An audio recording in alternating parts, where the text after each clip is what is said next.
મહાકુંભમાં 7,51,00,000 રુદ્રાક્ષમાંથી 12 જ્યોતિર્લિંગ બનાવાયા, 10,000 ગામમાં ફરી એકઠા કરાયા હતા. પ્રયાગરાજમાં 12 વર્ષ પછી યોજાયેલો મહાકુંભ એટલે કે કુંભ મેળો દુનિયાની વિરલ ઘટના બની રહ્યો છે. ધાર્મિક અને આધ્યાત્મિક ચેતના જગાડનારા કુંભ મેળામાં કરોડો ભાવિકો ડૂબકી સ્નાનનો લાભ લઈ રહ્યા છે. નાગા સાધુઓ અને વિવિધ અખાડાઓએ ધૂણી દખાવી છે. ત્યારે પ્રયાગરાજની શિવનગરીમાં 7,51,00,000 રુદ્રાક્ષમાંથી તૈયાર કરવામાં આવેલા 12 જ્યોતિર્લિંગ આકર્ષણનું કેન્દ્ર બન્યા છે.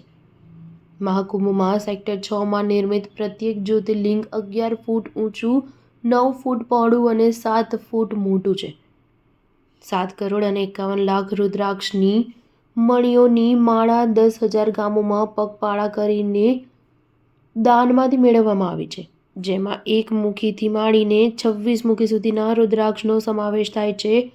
શ્વેત રુદ્રાક્ષ, કાળા રુદ્રાક્ષ અને લાલ રુદ્રાક્ષનો ઉપયોગ કરવામાં આવ્યો છે. મૌની બાબાએ રુદ્રાક્ષના જ્યોતિર્લિંગ અને સમાચાર માધ્યમોને જણાવ્યું હતું કે આતંકવાદના નાશ અને બાંગ્લાદેશી હિન્દુઓની રક્ષાની કામના સાથે પૂજા અનુષ્ઠાન કરીને લોખંડમાંથી શિવલિંગનો આકાર આપીને તેના પર રુદ્રાક્ષની માળાઓ લપેટવામાં આવી છે.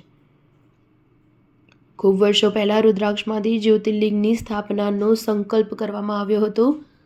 છેલ્લા 37 વર્ષથી રુદ્રાક્ષનું શિવલિંગ તૈયાર કરીને પૂજા કરું છું. અનોખી શિવનગરીમાં 6 શિવલિંગ દક્ષિણમુખી અને 6 શિવલિંગ ઉત્તરમુખી છે. રુદ્રાક્ષ એક મૂર્તિ સમાન હોય છે, જેની પ્રાણ પ્રતિષ્ઠા થાય છે. વગર પ્રતિષ્ઠાએ રુદ્રાક્ષ પહેરી શકાય નહીં.